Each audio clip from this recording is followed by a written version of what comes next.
Sir sir বিশ্ববিদ্যালয়ের বর্তমান পরিস্থিতি যদি আপনি একটু জানান স্যার।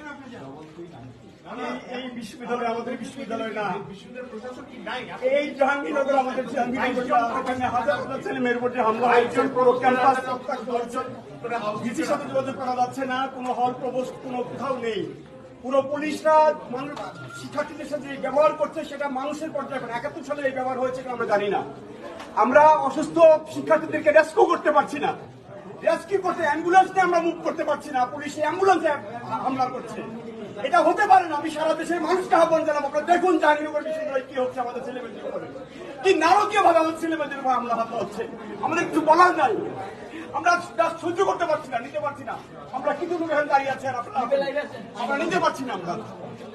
আমরা শিক্ষক, আমরা দলদাস না, দলদাস বিশ্ববিদ্যালয়ের ক্যাম্পাসে এইভাবে নির্মমভাবে হামলা হবে শিক্ষার্থী, হাজার হাজার শিক্ষার্থীদের উপরে।